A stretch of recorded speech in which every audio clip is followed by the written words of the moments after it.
Order! Order! You are an incorrigible delinquent at times. Behave yourself, man!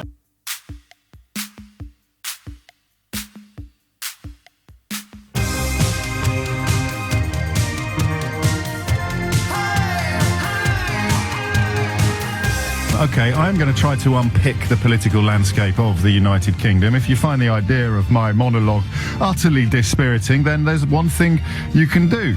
You can interrupt it by ringing the usual number and sharing your unpicking of the British political landscape. I'll remind you of the number momentarily. There are several angles, aren't there? Several threads to tug at in order to work out whether we have actually learnt anything new from the events in Copeland and Stoke overnight. My starter for 10...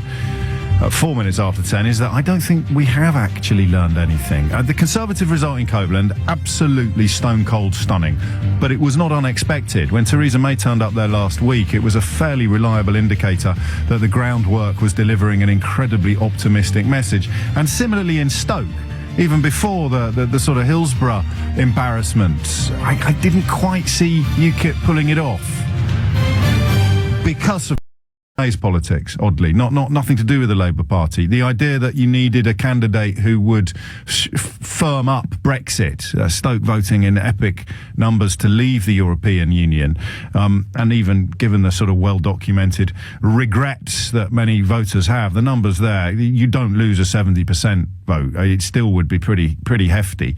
But because Theresa May has been so adept, if you like, at addressing the kind of mentality that could be best described as I don't care how bad it is, I want to get out. She's kind of kept them happy. That's your UKIP vote, isn't it? The kind of, look, I don't actually care about any of the evidence or the facts. I just have this overwhelming emotional desire to leave the European Union. And she's managed to keep them happy for now. So Stoke was never going to go. I didn't quite get Paul Nuttall, I'll be honest with you. Listen, no one can take away from him his astonishing role in the relief of Mafeking. I think we all know the Boer War would have ended very, very differently if it wasn't for Mr. Nuttall's intervention. But this notion of him somehow appealing to the working class seemed incredibly patronising to me. It seemed to be built upon the fact that he had a regional accent. That was it. That was the only thing I could have. Any well-documented comments about wanting to privatise the NHS and similar, and then the claim on his website that, of course, had nothing to do with him because he never read his own website, that he'd lost close personal friends at Hillsborough, and then the fact that the house he was registered as living in Stoke was empty. All of these things conspired to create an atmosphere of incompetence and opportunism, but the idea that he somehow represented the voice of the British working class because he had a Scouse accent? No, that was never going to wash, was it? And Labour, hard to imagine them losing Stoke, because whether you wanted to stay in the European Union or not, to vote Conservative would still, in the potteries with that backdrop of industrial heartland, I think it would have been a little bit hefty, a little bit too much of an ask. Unless, of course, and this is my first interesting observation of the morning, unless, of course, there had been a Labour candidate there who was doing a Liberal Democrat and saying we want to have another referendum now that we've got a better idea of what Brexit might look like. I think the British public deserve at least a vote on the terms of leaving. If the deal that we have is worse than staying in, then democracy demands that the British public have another vote on it. But the Labour Party didn't do that. And do you know what? Even if they had done that, the Tories would have picked up those votes, not UKIP. So God, I love it when I start on these sort of mornings because I've got no idea where it's going to lead, and I know where it's going to lead. In the short-term political game, Theresa May has played an absolute blinder, hasn't she? In the short-term political game, she's played an absolute blinder. First question for you: could she have got away with this with a more united Labour Party? Well, a Labour Party with, dare I say, a more cohesive message or a more adept leadership? I don't know. 0345 6060973. Copeland, I don't think, had much to do with Brexit. It had an awful lot to do with Jeremy Corbyn's well-documented antipathy towards nuclear power being one of the biggest employers in the area. And remember, when you have a massive plant like that in your constituency, it's not just the people who actually draw their paycheck from the plant itself. It's everybody else. It's the people who sell them sandwiches. It's the people who run the minicabs to pick up people who've done the night shifts. It's a massive employer like that is the beating heart of a community. And of course, from the the beating heart, come all the veins and what are they called? Those other things that are a bit like veins but bigger. Anyway, you take my point. So that seems to me to be pertinent. I don't know. Theo Usherwood was sitting in a cafe in Copeland last week, on Monday, and he texted me to say they're talking about your show at the next table. It's a lovely little moment. So I know I've got some listeners in Copeland. Whether or not you're minded to pick up the phone and tell me, or whether or not you're listening at the moment, I do not know. But that was a lovely little message I got off Theo. You can do his job a bit today. I want you to be the political editor of the programme and give me your insights, your overview of the landscape of British politics. History suggests, however, the phones don't ring off the hook if I ask too broad a question. I have to give you a more specific question, which I think comes down to the two main party leaders, doesn't it? So, do you agree with me that Theresa May has she's very, very deliberately gone after the Brexit even if it kills us constituency that was previously represented by UKIP? We will be leaving even if we come out of it with one leg. We'll be doing it. That's the message she's managed to get across the country. Whether she means it, as someone who, of course, was very clear on the economic impact of leaving the European Union when she spoke to Goldman Sachs just before the referendum, I don't know. But that's the decision they've taken. My starter for you this morning is, has it worked? Well, yes, it just has, hasn't it? 0345 606 0973. And then you're left in this slightly curious hinterland, which social media provides epic evidence of. Arteries, thank you, Andy. Arteries. Veins and arteries in it. And I tweeted this morning to say this is going to be one of those days, isn't it, where Corbynites and Kippers sound exactly the same as each other and hate on anybody who points it out. And then I got a couple of tweets replying which were hating on me from Corbynites and Kippers for pointing this out. I don't know quite what I mean by that. It's a sort of, it's almost becoming an article of faith. Cultish, it always has been. But in the context of the Labour Party, I don't know what happens next. I suspect that UKIP are done now. I suspect they are. Just in the two things make me think that. Where was Mr. Farage during that campaign? He was here a bit, but mostly in America. So that means that the poster boy of the party has lost interest in it. He's too busy filling his pockets in the United States and here. And the other thing is, Theresa May has stolen their suit. She's stolen their clothes. She's borrowed their position, specifically on Brexit, but she's pretty mean on immigration as well. So that seems to me to be the end of UKIP. With an effective opposition on Labour benches, this would have been a wonderful opportunity for them to tack ever so slightly to the right or to the centre and mop up disaffected Tories who either voted to remain or who find the idea of co-opting UKIP policies toxic. The kind of people, if you like, that made David Cameron Prime Minister. The kind of people that rejected the Nasty Party. The Nasty Party's back and it's electorally successful. But would it be if Jeremy Corbyn could punch his way out of a wet paper bag? I don't know. 0345 606 0973. What is the single biggest issue in British politics today? I suggest to you it's the absolute and abject failure of Jeremy Corbyn's leadership of the Labour Party to translate into a national movement. Yes, the choir are still singing to the rafters. Yes, the converted are still loving every sermon from the preacher. But the undecided, the middle ground, the floating voter, the resident in either Copeland or Stoke who was sort of there for the taking. Tories did very, very well in Stoke, you know. That's another story that's going to get subsumed by the UKIP-Labour dichotomy. The Tories did very, very well in Stoke. And I'm going to level with you. I think an awful lot of people are staggered to find themselves voting for the Conservative Party, but they just don't see any alternative at all. They don't like Theresa May particularly, largely for the reasons that the other people I've described, the kind of post-UKIP constituency, do like her. But they just think that with her in charge, looking at the options, prime ministerially speaking, looking at the options at the moment, I think they just think she's the only one that isn't going to blow the whole country up. Genuinely, that stability she seems to represent. Unless, of course, you're an EU national wondering what the hell your life is going to look like a few years down the line, or people like that. But generally speaking, your average British voter, I think, is looking at the options and seeing Theresa May as the only leader between the two. There's only two options for Prime Minister. There's only two options. She is the one who, even if you don't like her that much, she's not actually going to sort of drop the whole tray and leave the crockery tinkling on the floor. It's not bad, that, then. So UKIP, probably done with. And that's the obvious question to ask. Is UKIP finished? I kind of hope not. I think they've provided a voice to an awful lot of people who felt they didn't have a voice, despite it being pretty much the voice of the Daily Mail's editorial line. But hey, they felt they didn't have one. They're still there. Good for comedy value as well. It'd be a desperate shame to see Paul Nuttall quit the national stage. Although, of course, it could mean he could return to the Royal Shakespeare Company stage. I don't know if you saw his Hamlet in the early 80s. It was a thing of epic beauty. It was up there with Olivier and Gielgud. Truly astonishing. So if he does quit the political stage, we should all hope that he can take time out from his Olympic duties to return to performing on the Shakespearean stage. Labour, what the hell is happening now? I mean, genuinely, what the heck is happening? Copeland, Lake District, been a Labour seat since it was invented. Last time they had a Tory in that part of the world, the candidate was born, it was about 1887 or something like that. And I know that you can blame it on Owen Smith. You could probably blame it on Owen Jones. You might even blame it on the boogie. You can blame it on that attempt to unseat Jeremy Corbyn. I think the party line is that the coup is the reason why we're even less popular than we were before. You can blame it on me. Plenty of people do. That's the sort of UKIP Corbynite crossover. You can blame it on, what, are we still doing MSM? Is that still a thing? Blame it on the mainstream media. Blame it on the BBC bias. Again, a UKIP Corbyn crossover. Blame it on sunshine, moonlight.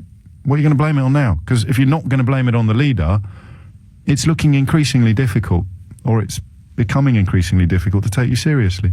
0345 6060 973.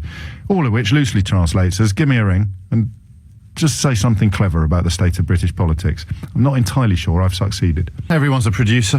Ralph has been in touch. He is a producer at Good Morning Britain. He says, ask the harder question, James. Should Jeremy Corbyn stand down as Labour leader? It's kind of under the bonnet, mate, isn't it? As a subtext of everything we're saying. Give me a ring, say something clever about the state of British politics. My starter for 10 is, in the short term, Theresa May has played a blinder. It's the absence of cohesive leadership at the top of the Labour Party and the increasing, or the clear redundancy of UKIP now, exacerbated, of course, by the fact that Theresa May has tacked way to the right from where David Cameron was when he won the general election, and that explains everything that happened in Stoke and in Copeland last night. Tories did well in Stoke, don't forget that. It looks to me as if Labour is hemorrhaging support to the Liberal Democrats, oddly, but of course they start from such a low position that it's not going to be electorally significant, a ladder yet, although it's in brackets, and UKIP pretty much handing all their support, so down from 15.5 to about 6.5 in Copeland, and the Tory rise was about 8.5. So I mean, it's almost like for like. But that's more than enough from me. Alex is in Leigh-on-Sea. Alex, what would you like to say? Hello, good morning. I wanted to say it's quite a shame that there isn't really any genuine opposition left. I wanted to speak a bit about UKIP because I was quite a hardcore member for about 18 months, and I put quite a considerable amount of time, effort and money into them, but they are no longer a threat. They are completely finished. They will continue to, contest by-elections and things, but they are finished. But they never were a threat electorally, were they? I mean, a single issue achieved. In many ways, it's mission accomplished. They should go home and crack open the Watney's Party 7. You don't. Oh, do you see what I mean? I think you're being a bit hard on them. No, after 2010, they put together a very good manifesto and they started to get organised. Then in the sort of 18 months up to 2015, it started to fall apart for them. And the biggest problem is they were run as a cause rather than a party. But I don't think, Alex, do you think anybody, I mean, we've asked this question about the referendum, but I think it's even more binary in the case of UKIP. Do you think anybody ever voted for UKIP for other than the two reasons of wanting to be out of the European Union and wanting less immigration? I and many others I knew joined UKIP beyond those two issues, and we wanted to turn it into a genuine opposition party that had, over a long-term period, would challenge Labour and the Tories. But the opportunity is gone now. Yes. But I wanted to add that I think Theresa May is doing well because of the way Jeremy Corbyn isn't leading the Labour Party effectively, but also because she isn't a posh boy like Cameron was. They can't stick it to her that she was, she went to Eton, out of touch, PPE. She's, sort of a a middle-class daughter of a vicar, and I don't think she's actually drifting that far to the right. I mean, she's introducing like an industrial policy. She's saying the right things to the right people. And I think she's actually been quite diplomatic and not being particularly provocative. Right, you might take offence at this, because it possibly is a category in which you are, but what she has most successfully done is woo the voter who will still want to leave the European Union, even if they've been presented with incontrovertible evidence that they're chopping off their own legs. Well, no, she is in a position where she does have to get us to leave the European Union. But if you look at the things that she's been saying... But she's successfully essayed the mission to persuade the unpersuaded, the people who can't be reasoned out of their position because they weren't reasoned into it. She's pulled that off, and previously the only people that appealed to that constituency was UKIP. That's her amazing achievement. I think her greatest achievement, in the same way that she became Prime Minister, is not saying anything spectacularly outrageous.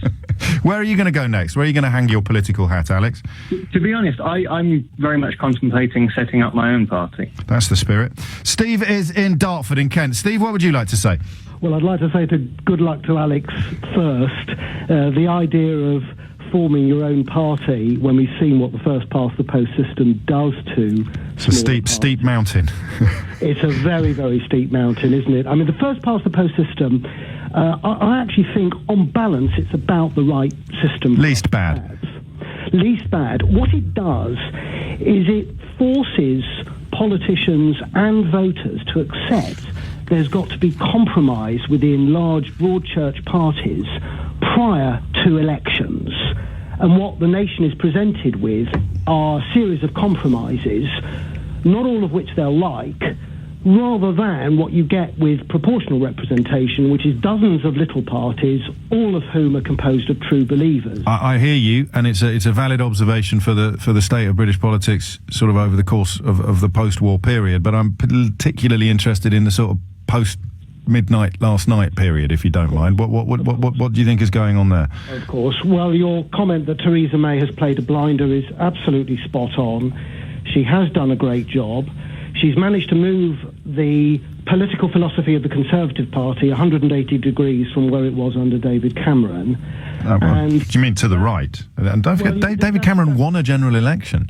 Yes, indeed he did. I'm not saying he didn't. All I'm saying is that Theresa May has moved it 180 degrees away from where David Cameron... What she's done is managed to hoover up all of the sort of slightly more sane UKIP voters without actually yet hemorrhaging any of the slightly more centrist David Cameron voters. That's it, isn't it? It's not that complicated. Possibly. I suspect she's certainly managed to hoover up UKIP supporters, that's for sure. I've no doubt that in Dartford, the Conservative majority next time around, based on what we know so far, will be even larger, and UKIP will probably fall further behind. And do you know, I mean, my antipathy towards a lot of what that party represents is well documented, but I feel a little sorry for the notion, or at the notion, that this is now going to be... It's going to end with not with a bang, but with a whimper. I wonder if they should have upped sticks after the referendum result came in. There is a case of that. And then you go away, you waltz off into history as a success rather than as this sort of slowly deflating Paul Nuttall flavoured balloon. Yes, I mean, that of course is what Nigel Farage has done personally. The party has attempted to carry on, but so far it hasn't said what it's about beyond saying Brexit isn't yet completed, so we need to hang about. Please vote for us. And immigration is still awful. They've never veered from that line. Well, some of them have never veered from that line. You don't get that out of Douglas Carswell, for example. No, but is he the member of the same? No, you can't. I'm afraid I'm going to crack on, Steve. Just in the interest of getting as many voices on as possible. I hope you don't mind, but I'm already going to be leaving half the switchboard at 11 o'clock. My apologies. Next time, I promise you. Anthony's in Brixton. Anthony, what would you like to say? Oh, now I should have kept Steve on the line so he could have given me his Jeremy Corbyn comment. Where the heck is Anthony in Brixton gone? It's 27 minutes after 10. We'll get another phone. Oh, there he is. Anthony, what would you like to say? Hi, James. In answer to your questions, has her strategy worked? Yeah, it's worked brilliantly, and that is, in my view, that's really terrifying. Why? I think Well, she's deeply cynical. I think she would happily sacrifice the well-being of the country for her own kind of personal position, her party's position to retain power. Essentially, that's my view. In what context? Are you thinking of Brexit in particular, or Brexit in particular? Absolutely. I mean, she is. So the question is, what do we? So they sat there the morning after Andrea Leadsom pulled out. What do we have to do? What's our top priority? Winning the next general election. How are we going to do that? We need to woo them.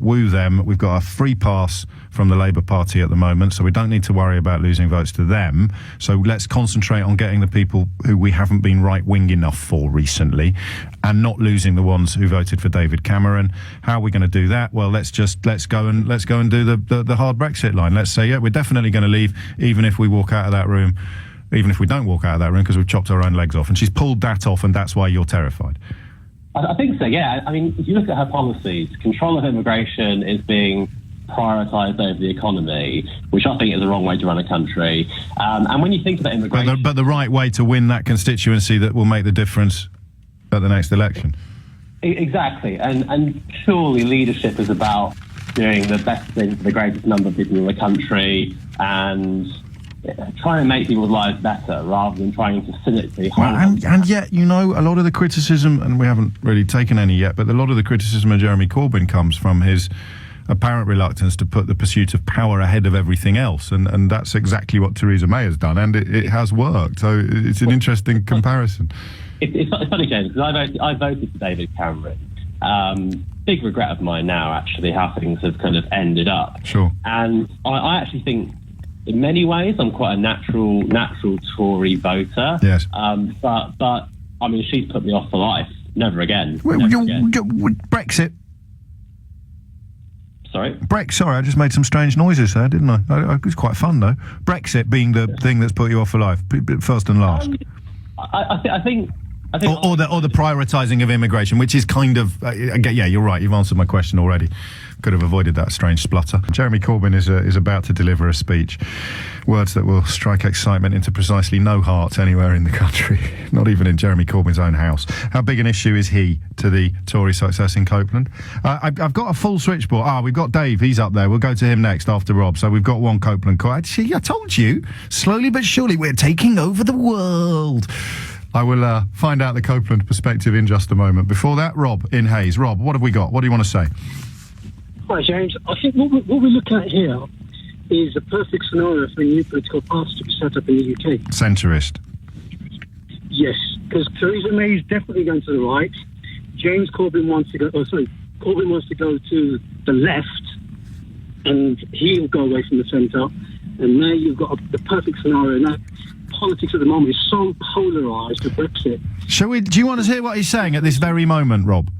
Yeah, go on. Stay there, mate. On the wall, and somewhere in the library on the top floor are my dad's papers of the research he did on semiconductors in the 1960s. And there, so in a nutshell, is why they didn't win in Copeland. That was random. That was completely live, mate. Honestly, he could have been sticking it to the man when we went across to that, and we'd have come back and gone, "Whoa, we might have to review our opinion of." Should we give him another chance? Yeah, go on. All right, Axel's the one with the finger on the knob. To all of you for making what has been a very difficult journey, and I'm very grateful that Doris has taken a day off and she's gone away today, so you can all get here more easily. Our job is to build a working relationship. Mate, I mean this. Do you know who I feel sorry for, Rob? Go on. The satirists. Yeah, they got an easy job. What the hell are they going to do now? What are they going to do? That's reality, my friend. Oh, God. Oh, jeez. Yeah. Where were we? Anyway, the ingredients for a new political party. Yeah, because everything's polarised, and last night proves that it no longer matters what your political allegiances are. It's all about Brexit. Everything is about that. Now, I think it's interesting that in the last 2 weeks, Tony Blair's thrown his hat into the political ring. Yes. Now, I'm not saying he's going to be the guy at the centre of all this, but I can definitely see him being involved somewhere. He's so toxic, even among Labour supporters. Rightly or wrongly, that Iraq legacy is epic and insurmountable. Of course, yeah, definitely. But I think that, at the time, I think that you have to look at Tony Blair objectively, and I think his media spinning machine is so great. if you take out, and it's a very difficult thing to do because it's so central to everything that he did. If you take out Iraq away from Tony Blair, he was actually quite a good prime minister. But you might as well talk about taking the cheese out of a cheese sandwich, Rob. I mean, exactly, it's so much part of his legacy. That bit, I totally agree with you. I totally agree with you, James, on that. But he's got a way of doing stuff. He's got a way of spinning things. He's got the people behind him to get. Yeah, it's the ground game. Do you know what I'm hearing as you speak?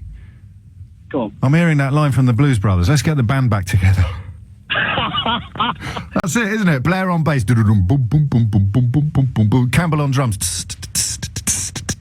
Who's on sax, though? Seriously, that's what they need. They need a vocalist. Who's it going to be? Dave is in Copeland, in the centre of the action. Dave, what's going on? Oh dear me! What a mess! What strange times we're living in. Isn't it just, Dave? Isn't it just? I mean, Copeland. Mining, heavy industry, that's all gone. It seems like the rock solid Labour. So I'm a bit worried about that buzzing on the line. How near to the nuclear plant are you at the moment, Dave? No. How's that? That is a little better, actually. Why did Labour lose? Thinking about it, lack of leadership, which sort of I think chimes in with what you're saying. It wasn't. I mean, how much? It was just the idea that the man who would be king did not inspire any confidence at all in the voters of Copeland. Theresa May, even though a lot of people may have held their nose a little bit when they voted for her, doesn't look like she's going to blow the country up anytime soon. Yeah. I mean, as I say, people who live on avenues which, Key Hardy Avenue and William Morris Close. What, in the constituency? In the constituency. Oh, mate, what a beautiful observation. Yeah, and they're saying Corbyn is not the answer, And that's it. And that, I mean, that is it. It is that simple. And we can sit here for hours unpicking the Conservative victory, but actually the headline's wrong. This is a Labour loss, not a Conservative victory, isn't it? Yeah, it was Labour's to lose. Dave, do you want to hear a bit of the speech? Because I let the last fella have 2 little clips. Do you want to hear a bit? Should we just dip in, see what he's saying now? Let's see if he's up the ante a bit. When we campaigned in the referendum, we told people their vote mattered. And as a Democratic Party, we must accept the result of that referendum.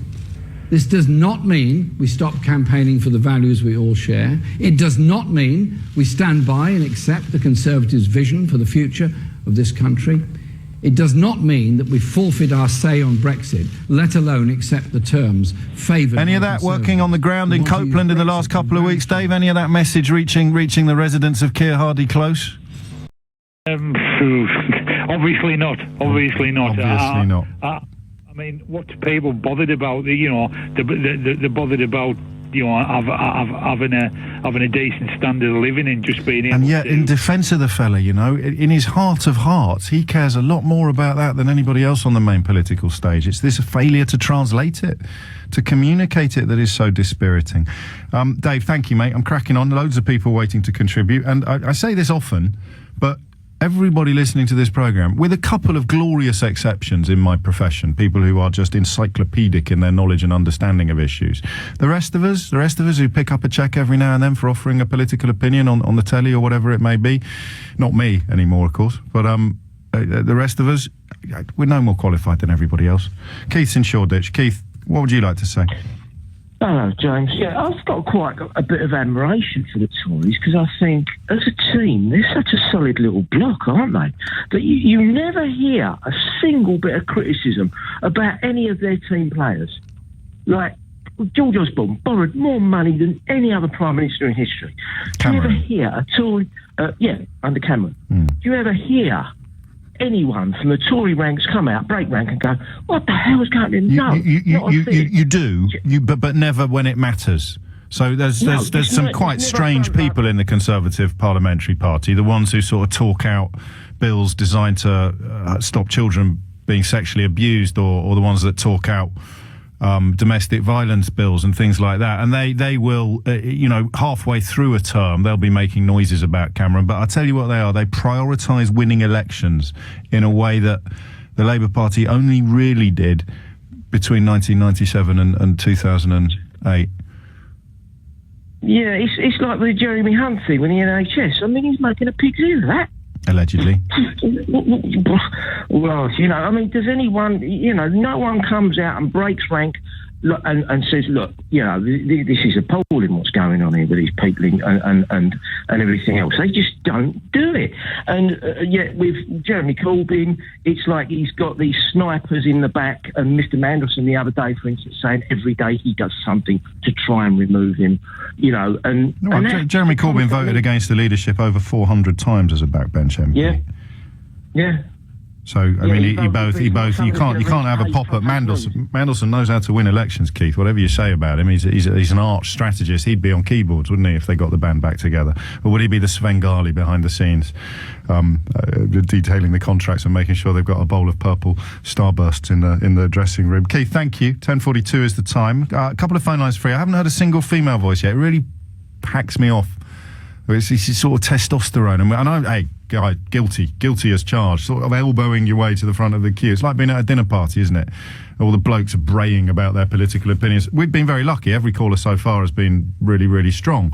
But I kind of am conscious of female voices being absent from the conversation so far. So can we free up just do on the hard shoulder? We'll have that one lane of traffic for the female caller, the female perspective on this. You get priority if you're in Copeland or Stoke, and now you also get a little bit of priority if you are female. Matteo is in Harrow. Matteo, what would you like to say? Hi, thanks. Thanks for having me. I just wanted to talk about that Theresa May comment you made earlier about how she's essentially bulldozing through Brexit, whether we make it out alive or not. Yes. And just to give you a bit of background, so I work at a company called Shout Out UK, and we work in schools primarily to get young people engaged in politics. Oh, yeah. And a lot of our sort of young people that we deal with, in fact, the majority of them, are very much pro-Remain. And obviously, famously, you know, a lot of young people voted to remain in the European Union. So I think it's just going to be interesting to see, considering our hard line of Brexit and the frustration of the next generation on this issue. It'd just be interesting, once all these people start to become of voting age, what's going to happen? You have another referendum 30 years down the line or something like that. I don't know. I mean, where do you go? That's a really good point, actually, and it may be part of the reason why Labour lost Copeland. If you fear, whether you did before the referendum or not, but if you're looking at the writing on the wall and you're thinking this is going to be ugly, even if your economics turn out to be okay, the simple fact of the matter at the moment is that millions of people in this country have had their future torn up. They feel confused and at best and unwelcome at worst, and that might be enough for a lot of decent Leave voters to think, whoa, let's just put the foot pedal, let's put the foot brake on, not the handbrake, let's just slightly depress the foot. Where do they go if Jeremy Corbyn is standing up today and saying, well, we don't want you? Yeah, no, exactly. It's almost like there's going to be almost like a political vacuum coming up, where you've got all these people that are looking at Brexit and starting to get worried, and you're seeing the next generation and this is why, Matteo, I keep using the phrase short term to describe Theresa May's success. In the short term, with the focus on the 2020 election, which is going to be upon us before we notice, she's probably still playing a blinder. What happens after that? I mean, that really is chaos, isn't it? Anything could happen, and it depends, of course, on who the Labour leader is. Do you want to see what the current one is saying at this precise moment in time? Go on, let's have a listen. Let's have another little look. Can we continued access to existing markets? If the Prime Minister I can't take it. No, we need continued access to existing markets. You can't. You travel quick. I found precisely nobody to agree with me this morning on one of the issues that we'll be discussing later. You may have heard Nick cover it earlier, and Nick covered it. I get a bit jealous of Nick sometimes because he finds it very funny, this story, and I find it gross. I'd much rather find it funny. I hate the fact I find it gross. The woman who suggests that the bloke who lied to her to get her into bed and they then had a sort of 14-month relationship, that should be a criminal act. I'd go even further, and yet it makes me sound so sort of, well, I don't know, unblokish.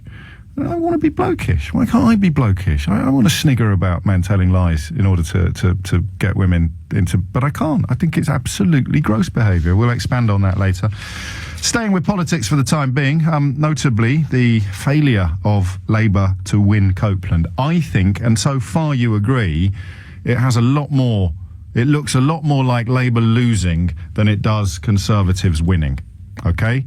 UKIP, I think, are probably now a sort of footnote to British political history. I could be wrong. I just don't see who votes for them unless it is just people who are institutionally unable to vote Conservative, despite the fact that Theresa May is doing all of the things that your average UKIP voter would kind of want her to do. Yeah, we'll definitely be leaving the European Union, even if it cripples us as a country. We'll still be leaving because, foreigners. She's got that covered. So what's the point of UKIP now? Melissa is in Leicester. Melissa, what would you like to say? Hello, James. I'm just phoning. I don't really have anything that interesting to say. I just really phoned... Do you see what you've done? You're my first female caller.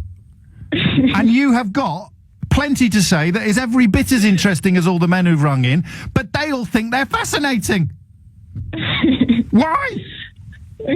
You're brilliant. I don't know. No, well, I do. It's this sort of innate humility and modesty, I suppose. It's something that most men don't have, myself included. Carry on. You are interesting, and I want to hear what you have to say.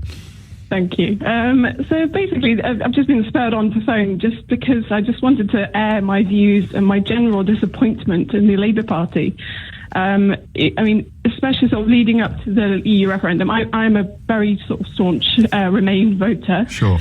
My husband works in science. He's actually being affected by these issues that we're having with research and sort of the unclarity that's going on after that. Yes. So it definitely has a very strong impact on our family as well. So facts, evidence, knowledge, all of the things that leave you and your husband persuaded that we are probably embarked upon an act of epic self-harm. Absolutely, yes. And of course, because my husband's in research, we have a lot of international friends. We've actually just moved from Israel, having spent 3 years there. We sort of lived in a society that was very divided and thought we'd had enough of that to last a lifetime. Oh, wow. And then what a sad had the prospect of comparison. moving to the UK. Yes, and look what you found. Yeah, so we're very, very disappointed, to say the least, about the referendum result. And we were sort of, both me and my husband have never really been sort of Labour voters, or we've always sort of leaned more to Lib Dems. But yes. Depending on how the Labour Party would have acted, I felt that would have been a prime opportunity for Labour to sort of tap into the Remain voters and people that didn't want a considerable amount Very of tough. I mean, I share your pain, actually, or at least your confusion. Dismay, I think. Despair was the word you used. But I also understand the reasoning behind what they've done, and I think it has... my theory that the editor of the Daily Mail is the de facto leader of this country, I think gets more persuasive and more convincing every day. And they know what would happen if they dared to cast themselves, to do a Tim Farron, and cast themselves as a sort of harbour for people not necessarily desperate to remain in the European Union, but just very, very, very keen to have a proper think and a chance to change your mind as a country if it turns out to be very, very different from what the campaigners told us it would be. And if he had done that, he would be an enemy of the people. If they can blame Lily Allen for things going wrong further down the line, imagine what the hell they'd do to Jeremy Corbyn, Melissa. So I think he's probably had his wings clipped rather than self-inflicted But clipping. I don't know. I can't help but think that if we had a stronger leader, they might have sort of been able to bear the brunt a bit more. I don't know. I just... Yes, yeah, to style it out, as it were. In the opposition, and that is definitely not what we're getting out of Jeremy Corbyn, unfortunately. I actually was a little bit excited when he was originally elected, because I thought that, politics did need a change, and we didn't know anything about... Well, I didn't. I don't think many people in my generation did know. No, not outside Islington or the sort of... We just thought he was sort of an alternative voice. And I was quite excited to see how it went. But unfortunately, by the time that the coup happened, I was very much sort of anti-Corbyn and really hoping he wouldn't be re-elected, because he wasn't doing the job that I felt was the most crucial thing that was needed. And that is a vacuum. That's what you're describing, really. Regardless, there's nothing personal about this. It is, and you can, by all means, lay some of the blame at the feet of the media. But look at what Donald Trump's managed to do, with a message of insincerity and borderline corruption. He's managed to bypass a media that was very united. Well, not against him, but against lies. And he's bypassed it completely. So, you're right. Charisma, whatever you want to call it, Corbyn could have tried to at least bypass the newspaper-led political agenda completely. He didn't even try. Hasn't even tried. No, that's what I'm sort of saying. If we had a strong leader, if we've learned nothing, we've learned very recently that strong characters can get anything done, or can go very, very far indeed. So I feel that if we'd had a Labour leader who had the strength and the charisma to just actually say, no, we don't think this is a good idea. Yes, we understand that the majority of the people voted and all this sort of thing, but we really don't think this is a good idea. This is not in the interest of the country. You've got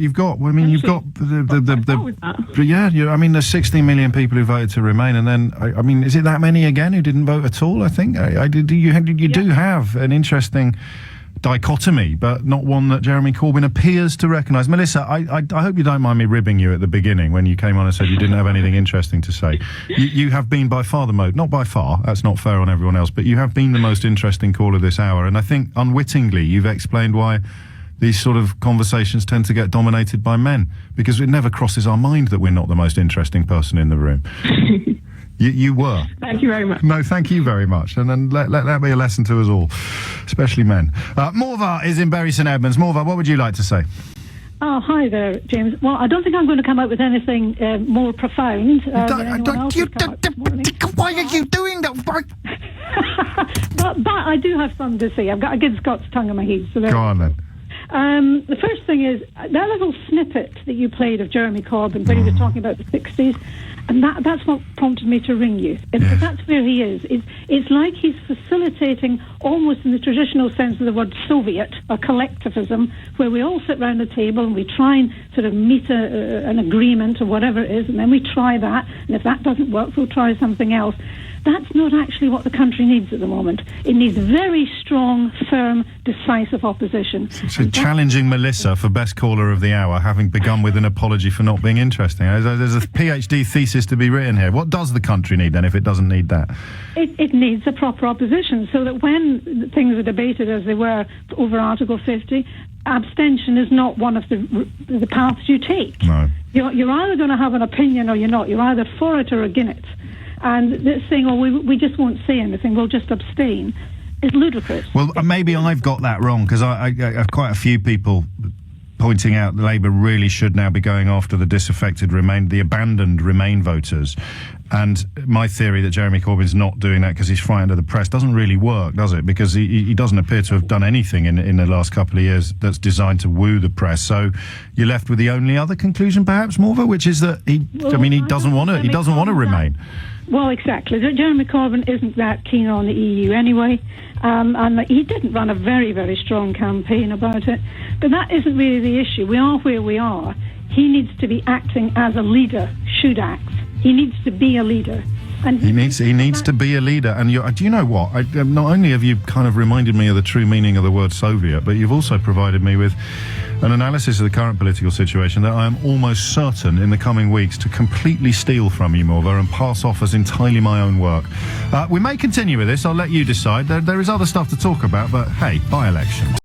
Couple of tweets together to remind you what's under discussion at the moment. Paul's been in touch to say Corbyn won apparently because people felt let down by the political establishment. 18 months later, how the hell is he losing to the Tories? Scott, I think barking at a similar moon, says the irony being that Corbyn was included and voted for to, quote, widen the debate, and he's ended up completely narrowing the debate. That's a brilliant observation. I'm writing all these down. Seriously, I think passing them all off as my own at some point in the not-too-distant future. Talking about the by-election loss in Copeland for the Labour Party, and I think we're talking about the UKIP loss in Stoke as well, aren't we, rather than the victories. It's it's a historic victory for the Conservatives, as in, it hasn't happened in history, really, on this sort of scale. If that swing to the Tories translates to a general election, you're looking at a kind of 1984 1984 style God, it's a slightly unfortunate. Yeah, I mean, as in terms of the general election and the majority that Margaret Thatcher secured, not as in George Orwell's novel and the dystopian misery that it predicts for every single one of us. No, not that 1984, the actual 1984, the one that happened back then, rather than the one that looks like it might be about to happen now. 5 minutes after 11 is the time. Why? What's going on? And how much of it is down to, how much of everything is down to the perceived absence at the top of the Labour Party? And give me a call and tell me why that's not a fair analysis as well, why he still deserves more chances. Neil's in Sheffield. Neil, what would you like to say? Well, first of all, I agree with 90% of what you're saying, which is an improvement on most days, I must admit. I'm very happy for you. Right. I'm from an area, as you know, Sheffield, I'm from an area where the Tories, historically, would never get a vote, especially middle class to lower class, if you would like, working class. My area, there's not one person would vote Tory, but people are doing it now. And they're voting... They're voting for things what they don't agree with, but they're voting because there's no alternative. I think what they're doing is you've got a list of leaders of all the major parties, and what they're doing is they're ticking off the ones that they can't vote for because they've all got something wrong, or there's one reason that they can't vote for them, and then Theresa May is left at the end of every list that you make, if that makes sense. If that makes sense, Neil, that should be in the op-ed pages of every newspaper in the country. That you've just unravelled British politics 2017. Well, I'd like to think I've done No, that. you have. Yeah. You're right. We're all going home now. I'm going to play records. I'm going to stick on Mantovani till Sheila Fogarty gets here. Very funny, yeah. But that patronising much. But it's serious, though. You know what I mean? That's what I think you're absolutely. I need to hear it from someone like you because, of course, you know, I'm sitting here in my what's it called this week? My metropolitan elite bubble or whatever, my mainstream media jaundiced world, whatever it may be. Sheffield. I mean, that's trying to off the top of my head. That's classic. That's my mum grew up there. That's classic working class Labour country. The Tories have destroyed, and I'm not exaggerating, the Tories have destroyed 75% plus of Sheffield's industry. 75% plus. They've destroyed the city. What we're left with now is a nuclear. It's like a nuclear bomb's gone off, and everything that's destroyed that doesn't work anymore. That factories that's closed down, industries that's closed down. You can get your way back, and it will always be down to something to do with the Tories funding cuts, privatisation. And go back to 79, and you've got the mines being sort of ripped out of the equation as well. I mean, just in the interests of balance and fairness, I think you are also looking at globalisation. A lot of industry being moved to parts of the world where the production costs are a pittance compared to what they would be in Sheffield, and there are other factors as well. So 75% might be a little bit unkind, but. Yeah. Which is why I didn't blame it completely. Yeah, exactly. Exactly. But what I was careful not to blame it 100% on them because I wouldn't do that. But what's happening now is you've got people, when you're in conversations, things like that, when you're in group discussions, you hear people say, yeah, I'm voting Conservative. Yeah, I can't vote for Corbyn. He's an idiot, isn't he? Or I can't vote for Miliband because you can't take anything he says seriously. Or I'm not voting for Nick Clegg because he's just a liar and look what he did and he's just this, is that. I'm not voting for Nigel Farage because he's just a joke. So everybody is an option, if you like, to vote for. They've all got a reason why normal people, why working class northern folk, they've all got a reason why you can't vote for them. So they're voting for Theresa May because she's the only one who doesn't look as if the country would be circling the plug hole by tea time. Even if it does end up circling the plug hole by tea time, she's pulled off the perception trick of not looking like it would be. Yeah, it's like jumping. It's like what a caller. It's like jumping off a cliff, and your option is, if you jump off the cliff with Theresa May, you're definitely going to break your leg. If you jump off the cliff with Jeremy Corbyn, you might be dead when you jump off cliff. So we'll go with Theresa May because we're only going to get a broken leg. That doesn't make it right. That just means that you're guaranteeing, if you like, in a way that, like you said, you're not going to die. That you're not going to die. So what's happening is we don't have an option. And this is the problem. This is the call that should go viral. This is the one, mate. This is the call that should go viral this week because I mean that image I have of the list of leaders, and there is an exception to this that I think we saw in Richmond, and I think we saw in. The other by-election that wasn't in Joe Cox's old constituency, where Labour did very, very well, where you have where Jim in Oldham, the candidate up in Oldham, where Labour have a very strong local game, a very, very strong. So it's an ex-council leader or it's someone who does have recognition breakthrough with the voters. But any election, any by-election, any constituency election that is going to be decided according to the leaders of the main political parties, I think you've just described it better than any of the professionals have done. You just cross off everyone who you could never contemplate voting for whatever reason, and the only name left at the bottom, the sort of ball coming out at the bottom of the Kaplunk game, is Theresa May. That you just hit the nail on the head, and I hope I've done that too. But that is exactly somebody. Man, I just borrowed your nail. Somebody shouldn't be winning an election because the 4 names on the list, 3 of them were bad. You got it. He's done it. And then she's just the least bad. That doesn't make her right. What they're doing is wrong. What some of the policies what they've got are just absolutely unthinkable. That anybody from my city and my people, if you like, could be voting for her and that party, but it's happening because there's no alternative. So it's when we're using language this morning, like yourself have used it, other callers have used it. Oh, she's playing a blinder, she's doing this, she's doing that. She's not playing anything. The other 3 are playing that bad a game that it's unthinkable. No, but she has brought in the UKIP vote. She's nullified the UKIP threat to the Tories, and that was deliberate and conscious. Is the UKIP vote, though, something that... should we be trusting people who agree with UKIP on anything other than immigration anyway? That's the only thing that they can talk about, immigration anyway. But I wouldn't let somebody from UKIP run me a bath. They might run me a country, but again, the voters that were going to vote for UKIP, again, yeah, she's stealing them, but that's not because UKIP are doing anything right or she's doing anything right. That's just because... Yeah, you're right. I'm not talking principles, am I? I'm talking pragmatic tactics. I'm talking short-term political tactics. What would not get crossed out? What would a Labour leader look like that didn't get crossed off the list of you and your friends? Well... You're asking me a question there that it could be anybody. One thing that I do know is it's not Jeremy Corbyn. That's 100% that it's not Jeremy Corbyn. It's probably not a Diane Abbott figure.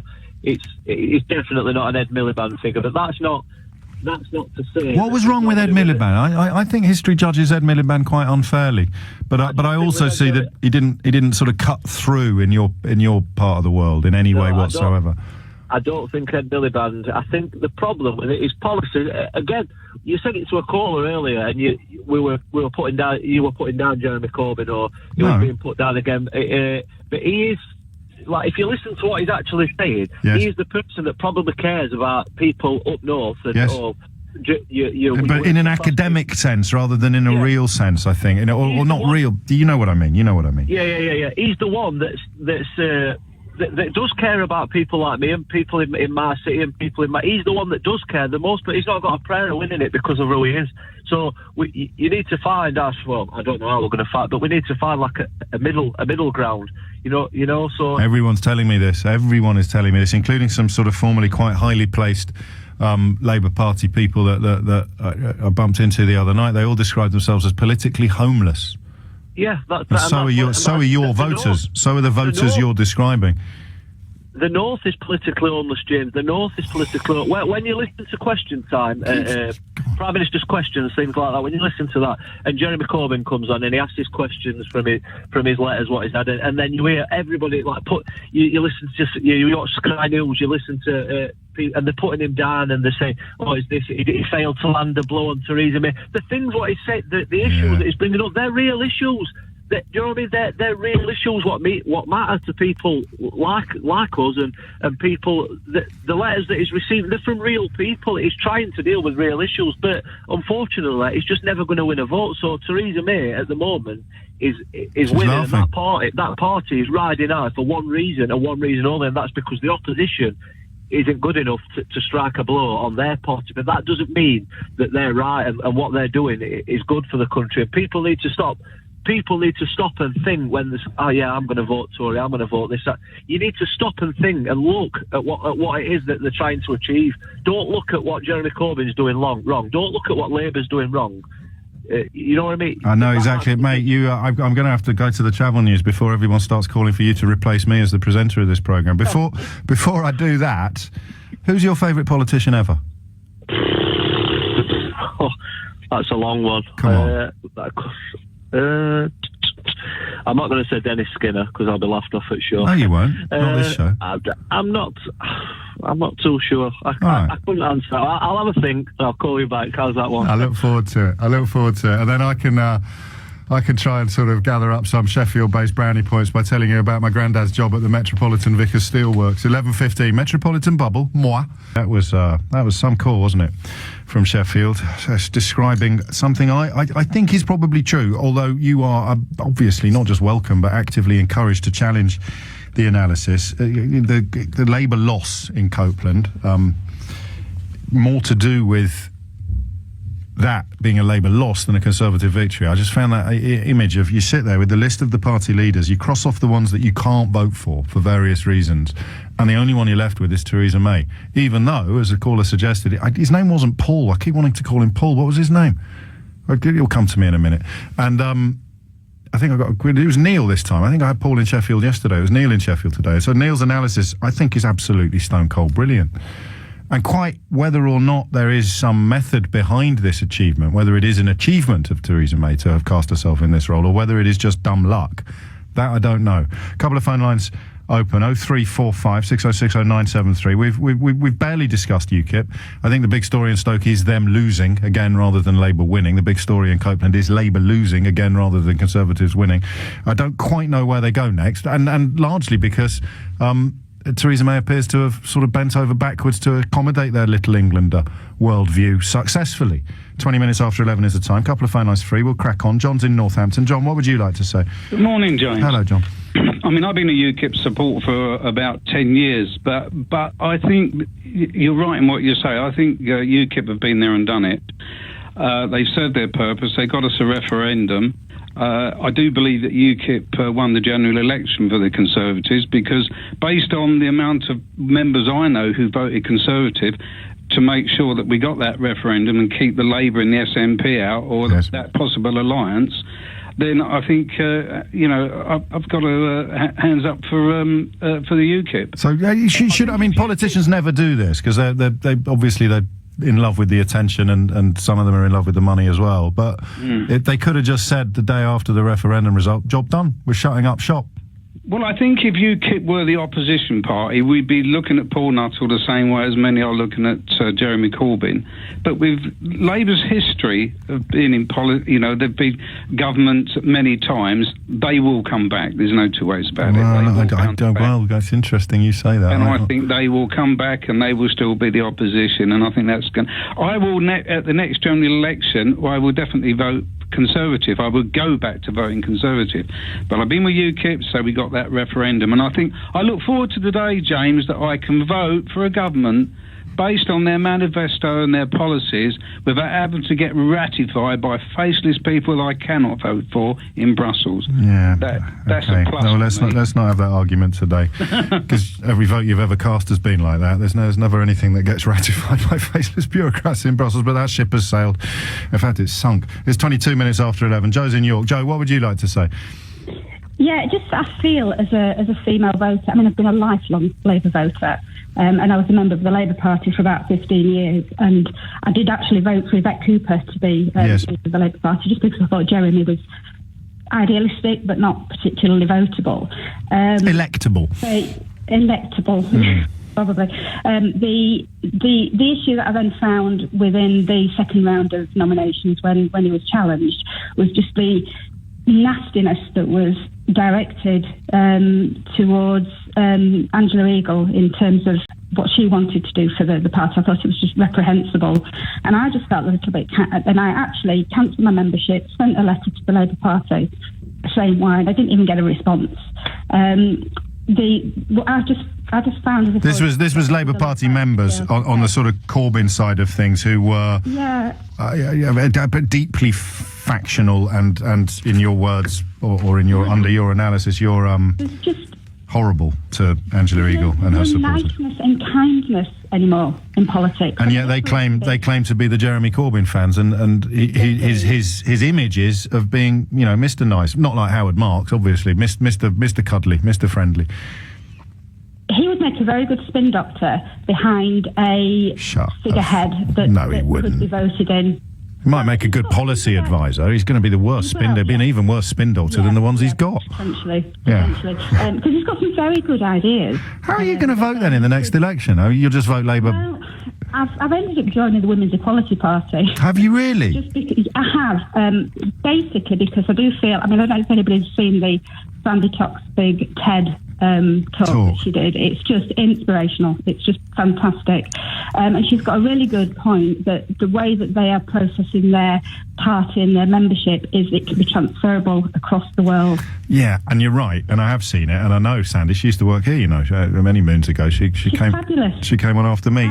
But you just said that Jeremy Corbyn's problem was his unelectability. I don't think the Women's Equality Party are going to be assuming any seats in Westminster anytime soon. No, I don't think it is. But what they're trying to do is get involved with all of the parties to try and get some sort of commonality in terms of what is required to, not just for women's equality, but for everybody's equality, for economic equality, for the LGBT equality, which is it's scaring me what's going on in America at the moment. It's absolutely awful. And I just think that we just need to completely rejig all politics by looking at maybe what the Women's Equality Party are talking about and maybe putting a bit of transference across into the other issues. They haven't got the same economic policies, obviously, the Conservatives have got, which I agree with, some disagree with others.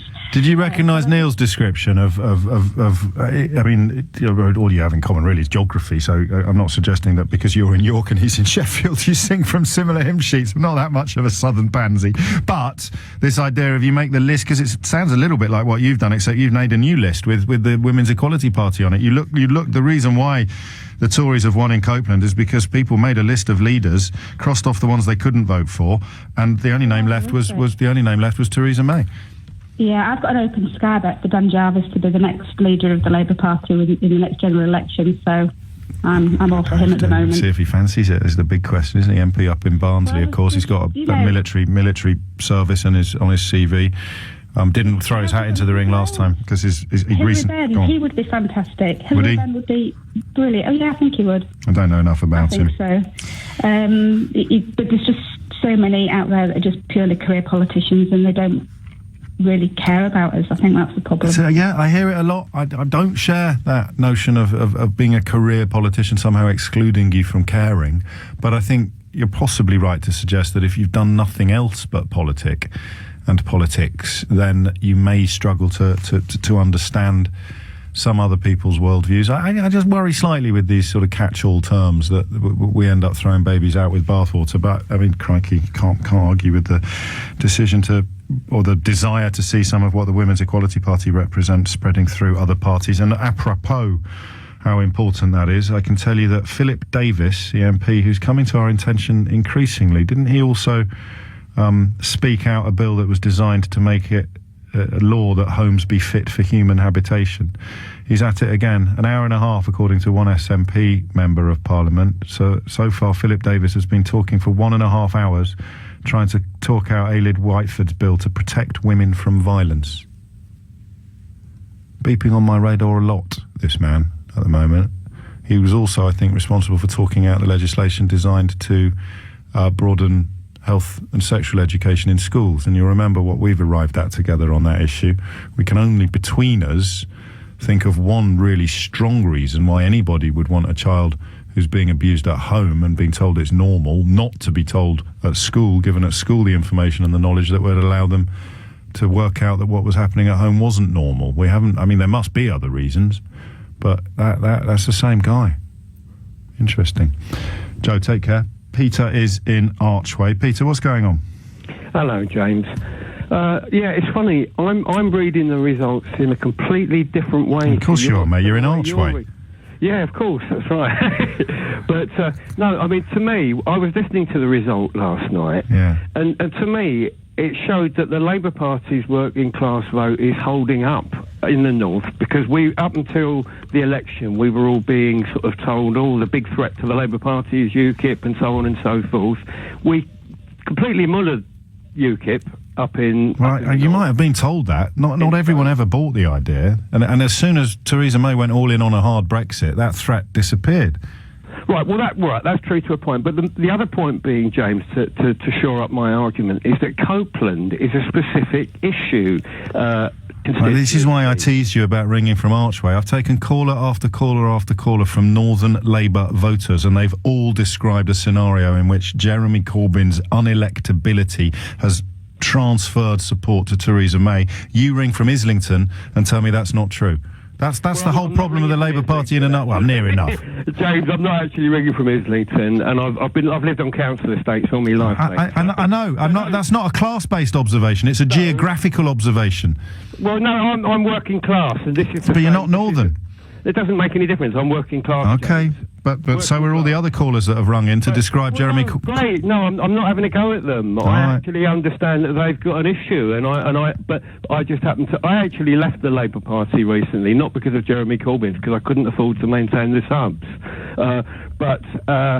And you're just to clarify, it's all about the nuclear plant for you.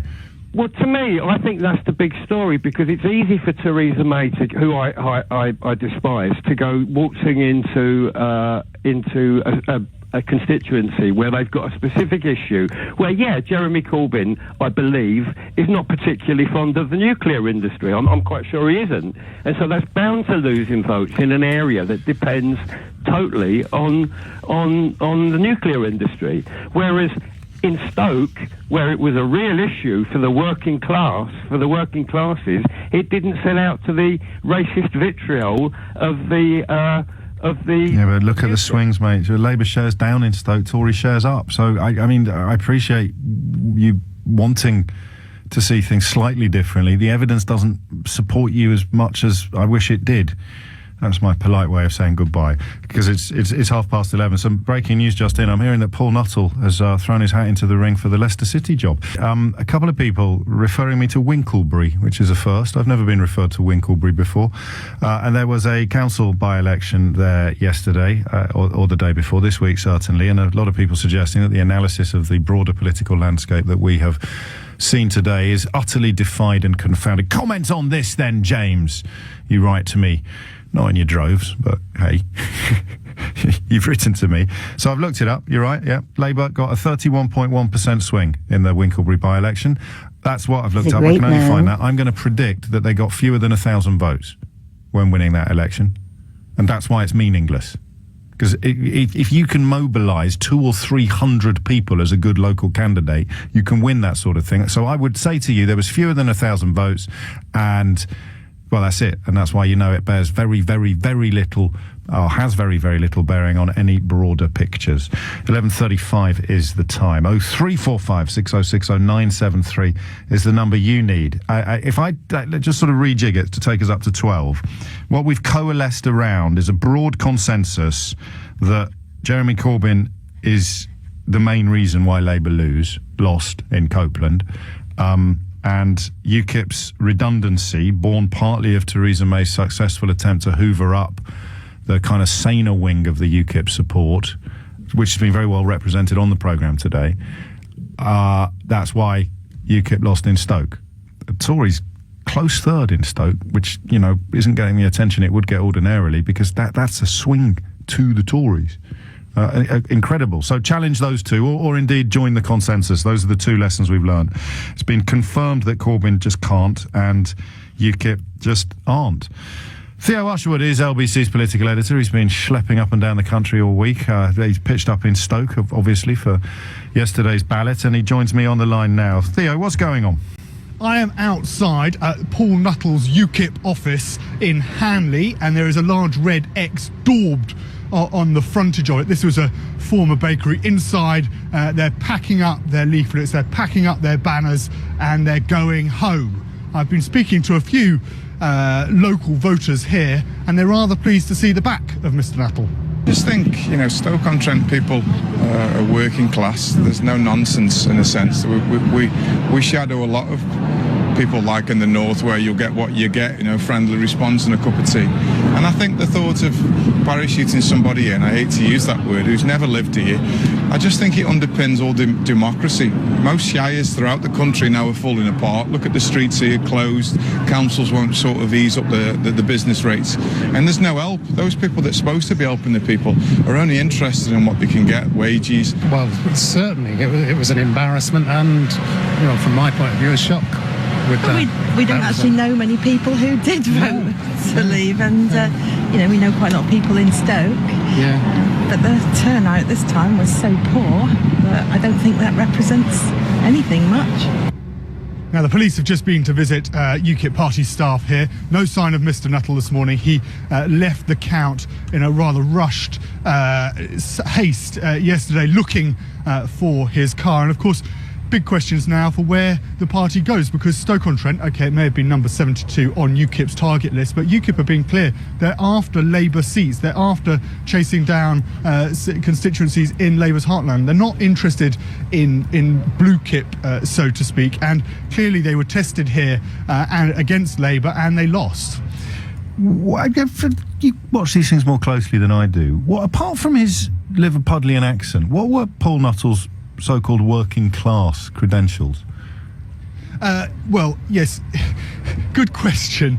He had a problem with the truth in this by-election, particularly around Hillsborough. Stoke is a Premier League team. Football is followed closely in this city, and I don't mean that lightly. I mean, no, I understand. It's a serious point. People understand the hurt, the pain of what happened up in Hillsborough in 1989, the loss of 96 Liverpool fans. And when I was out earlier this week speaking to people and asking them about whether Hillsborough was a particular issue, whether Paul Nuttall and what he had said there, he'd said on his website that he'd lost a close friend. In actual fact, he hadn't lost a close friend in the disaster. That really cut through badly for the UKIP leader. And when I interviewed him, he came across as a dejected figure. He knew that had hurt him particularly badly and hurt his credentials, his ability to come across as that genuine working class hero coming in to stand up for the people of Stoke, and you heard it there.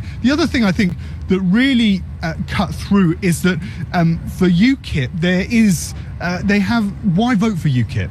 And after the EU referendum, there were, of course, fears amongst Eurosceptics particularly that Brexit wouldn't necessarily manifest itself, that there'd somehow be a blancmange, there'd be a soft Brexit, there'd be perhaps some light curbs to EU migration into the UK, but that it wouldn't really have make any tangible difference. And of course, Theresa May has gone for hard Brexit. She's gone for gone for it wholesale, and therefore Paul Nuttall, UKIP, doesn't have a message to sell to the people of Stoke that we're going to go to Parliament and we're going to hold the government's feet to the fire and make sure that this happens for you. And when I spoke to voters, they'd say, I'd ask them who they're voting for, and they'd generally say that there was a distrust of politicians right across the board. And I'd say, what about Paul Nuttall? He's not a traditional politician. Oh no, they're all the same. I don't vote in elections. And that was borne out, James, in the low turnout, 38%. Astonishingly low. 20,000 people in a small constituency. But then, of course, you ask them, well, did you vote in the referendum? And to a man and woman, they did vote in the referendum. They didn't always vote to leave. Of course, there was 30% who voted to remain. But just the passion or the appetite for absolutely for voting, and that didn't translate across. And Paul Nuttall came in here thinking that he could be Mr. Brexit. The UKIP, Stoke was Brexit central, and there'd be a natural fit. And he didn't manage to get that read across from the referendum on June the 23rd into the Stoke campaign, and that's why ultimately he's left Stoke with his tail between his legs. Indeed, he has. What will he do next? Will he return to his career as an astronaut, do you think? Well, it's a very good question. He was asked last night, and it was last question, are you going to fight any more by-elections?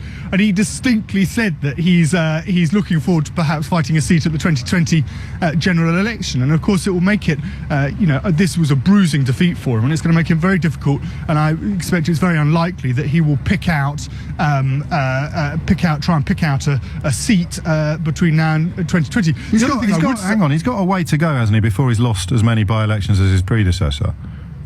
Yes, but more importantly, the final point I was going to make is more importantly is the funding of UKIP, because he fell out badly with Aaron Banks, UKIP's largest donor during this by-election campaign. Mr. Banks, of course, ramping up the pressure on Paul Nuttall by saying that Hillsborough, he described Hillsborough as an accident, a cultural event. Paul Nuttall, of course, couldn't then come back because he relies so heavily on Mr. Banks's pound, his shilling, and condemn Mr. Banks, although he eventually did, and say that he should say sorry. Even on Monday night when I interviewed Paul Nuttall, he refused to condemn Aaron Banks, and then of course he did. And that's the tension to watch in this UKIP psychodrama, is what happens to Aaron Banks now. Does he pull his money? Because if he pulls his money, UKIP is in serious financial trouble, and that will affect its ability to fight by-elections, right across the board, even on just an ad hoc basis as they crop up between now and 2020. He's just for people who don't follow these matters as closely as you do, he's the anti-elitist who owns an actual diamond mine, right? Yes, sorry. Okay. Yeah, I should explain. He's Aaron Banks. He was close friends with Nigel Farage. He funded the Leave.eu campaign. Was he in the golden lift? Because an anti-elitist with a diamond mine in a golden lift. That's a great look. Yes, he was. He did go in the lift with a couple of others to meet Donald Trump immediately after the US president's election. And he's been trying to sort of learning from Uncle Nigel the trick of garnering media attention by saying outrageous things, comments about how we all need to get over Hillsborough. God alive, the country we live in at the moment now. Imagine if your kids had been killed and then it had been covered up for decades and someone popped up on your telly or your radio to say, oh, get over it. Incredible. Theo Usherwood, great stuff, mate. Just briefly, tell me again about those people at the table next to you in Copeland last week. Oh yes. I was sitting down in Whitehaven, which is as far from London as is possible to get. Sitting down, having a cup of tea, and all I'm hearing is James O'Brien, best thing on the radio. You've got to listen to him. And I said, oh, I know him. I texted you the feedback. Very positive in Whitehaven. That wasn't the story I meant. You were telling me how good the poached eggs were. It's 11:44. You're listening to James O'Brien on LBC, whether you're in Whitehaven or anywhere else. Indeed, we'll continue with this up until 12, and then we have a very, very different conversation on the cards. It's a story inspired by a woman complaining very passionately about a man who came into her life, told her a tissue of lies, and essentially treated her as they shared a bed and he shared her home 2 nights a week, and then after the relationship failed, she discovered the truth about him. And I know this is odd and probably snowflakey. I think that should be a criminal offence. If I told you that I was a Premier League footballer, well, admittedly, it's not something that you like. If I told you I was a billionaire and that Ferrari outside was mine, and you were a little bit mercenary in your outlook on life, a little bit materialistic, and you decided that you were going to go to bed with me because I am a billionaire, and then it turned out I wasn't a billionaire, you have never consented to go to bed with me. You've consented to go to bed with someone who doesn't exist. And if you haven't consented to something that is sexual, then that, I mean, I'm not going to reach for the word rape because that would be far too far to reach. But I think this is much grimmer and much more serious than a lot of the sniggering responses to the story suggest. But I have to tell you that right now, all 3 of my colleagues, who are all younger than me, 2 females, 1 male, they're all sniggering. It's 11:45. Just mop up our political analysis. It's been first class today. Thank you so much. It really does... It warms the cockles of my heart when I kind of find myself wondering occasionally whether or not my lifelong aversion or career-long aversion to inviting the political editor of the Daily Bugle onto the programme to share his views on something and then someone else to offer up the opposite point of view, and you sort of sit there like a nodding dog listening to these pre-booked paid contributors offering their political thoughts. I'll take Theo Usherwood, my political editor, or LBC's political editor, and apart from that I only want to talk to you on days like this, and there's always a little fear in the back of your mind that you might overreach yourself, but my goodness me, you haven't let me down yet. 11:51 is the time. Tom's in Stockport. Back to politics. Tom, what would you like to say? I'd like to talk about the bottom 40% have been abandoned for the last 30 years, who don't bother to vote unless they get an opportunity to get one man, one vote, which the referendum was. As soon as they get one man, one vote and an opportunity to kick the establishment to pile in, you heard it from Stoke when they said, who are you voting for? It's not bothered. I won't bother, they're all the same. They really just... So the establishment, I mean, just off the top of my head, Jacob Rees-Mogg, Boris Johnson and Ian Duncan Smith. So the Labour Party bought into the neoliberal idea as well. New Labour, that's what it was all about. No, but we're talking about the referendum now. I mean, was it really anti-establishment to join the same side as Boris Johnson and Jacob Rees-Mogg? It was an opportunity to kick somebody. Regardless. Yeah, you might be right. And this is a sort of dispossessed... And a large part of the Trump vote as well, and it's the people who we talk about often on the programme but can't connect with politically for reasons that I don't understand. The people who don't have £100 in savings, the people who will never own their own home, and yet somehow they're susceptible to... It's almost anti-reality, isn't it, rather than anti-establishment? Giving me an opportunity to lash out, and I'll do it. Regardless, no matter, as the man said before from Sheffield, I'm going to jump off the cliff and I may break both legs, but I'm not going to die. And I'm in a pitiful state anyway. I'm on a 0 hours contract. I don't know where my next wage is coming from. What does it matter? Well, except that Jeremy Corbyn and Bernie Sanders were both supposed to be politicians that actually addressed that constituency. Yeah, only a few people heard them.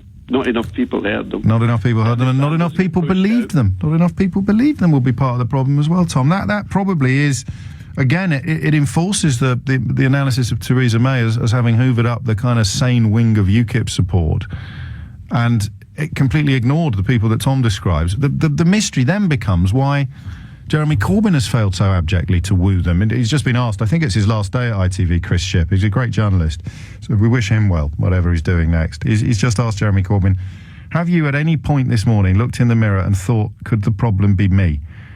Jeremy Corbyn, no. Next question. Moosa's in Ealing. Moosa, what would you like to say? Yeah, hi James. First time caller. You're very welcome. The issue with the Labour Party is that they lost their identity. They're trying to... When did they lose their identity? Because of Tony Blair. The problem is Tony Blair was a centre-right politician leading a centre-left party, which led to the friction between the Blairites and the Brownites. So the problem is now for someone like Jeremy Corbyn is that he's trying to be centre-right when it comes to London and the South East, and he's trying to be centre-left when it comes to North of England and Scotland. And you cannot equate these two different factions within one party. I don't know that I agree with you on the Jeremy Corbyn angle. I think your Blair Brown analysis is pretty strong, but I don't think Jeremy Corbyn's position is as sophisticated as you describe. No, I'm talking more in general, as in with regards to the existential threat to the Labour Party. The Labour Party is finished in Scotland. They're going to be soon finished in the north of England, and they never really had any power in the south of England except for London. So the issue for the Labour Party is, are they a centre-left party or a centre-right party? If they think they are a centre-left party, they need... But they're neither. I mean, they're hard left under Corbyn. That's the perception of the people, the membership, not the parliamentary party. The parliamentary party is centre-left and maybe a little bit, or centrist. I won't let centre-right pass, I don't think, not yet, not in 2017, maybe in 97. But the parliamentary party is centrist and centre-left, and the leadership is hard left. Well, if you call supporting the Conservative Party with every austerity program a centrist, then I don't know what is the degree of the left and the right anymore in British politics. Well, that was pre-Corbyn, that vote, when Harriet Harman more as in the Labour Party. The parliamentary group think that... But they didn't have a leadership then. With the right leadership, they probably would have voted in a different way. It was...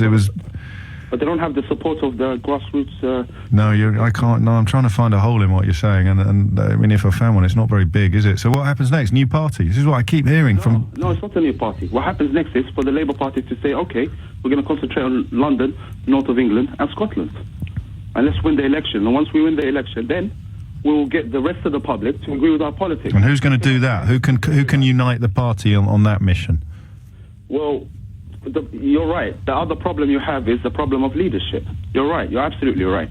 But even if you do sort out the leadership, you're still going to have the problem of who are we? Who do we represent? Who are our main stakeholders?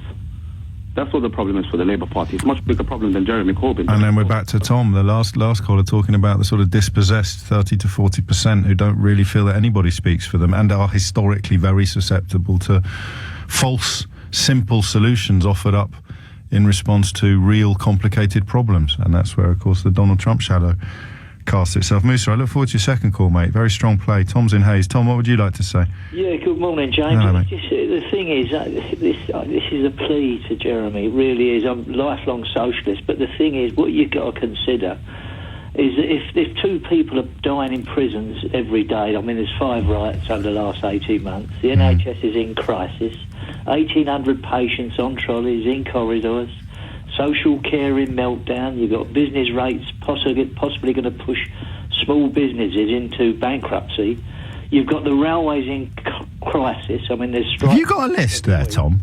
But the thing is, if Jeremy Corbyn cannot get elected or actually garner fantastic support in their grassroots areas, surely he has to look at himself, and he's got to look at himself and say, look, I'm just not up to it. It's akin to me taking you on in an academic competition. I'm going to get monstered. Can you imagine, James? Can you imagine for one moment what Mr. Blair, David Miliband and Ed Balls would do to the Tories with this kind of programme at the moment as things are? They're absolutely monstrum. I want an intellectual socialist to represent me. I really do. The only thing I would say to you is that without... And I do wonder whether sometimes I set too much store by the newspapers, but they do set the conversational agenda, the news agenda for the country. There's a reason why all we've talked about for the last 5 years is immigration, and that reason is the Daily Mail. And against that backdrop, all of the things on your list can be nullified and neutralised by that weird media-led obsession with selling tickets for the ghost train. So what you're saying is we should be concerned about the situation in prisons, hospitals, business rates, railways, and the list continues. But if I'm standing on a street corner with a loudhailer and telling you that all you should be concerned about is foreigners, I'm probably going to drown you out. Absolutely. But the thing is, James, I need somebody to articulate the point and actually lay a glove on a party. The Tories... Lay a glove is the phrase, isn't it? Lay a glove, yeah. But the point is, all you're going to get with John O'Donnell and Jeremy Corbyn, we're going to become a small protest party. We cannot do nothing in opposition. I just, when I look at the politicians, the Tristan Hunts that have left, real proper, articulate guys that have got social, they've got social values, integrity, and they've just left. And felt homeless, left because they felt politically homeless. Tom, cheer up, mate. It's the weekend, but I feel your pain. And as long as I've got a microphone and a switchboard, you'll have a place to share it, I promise you.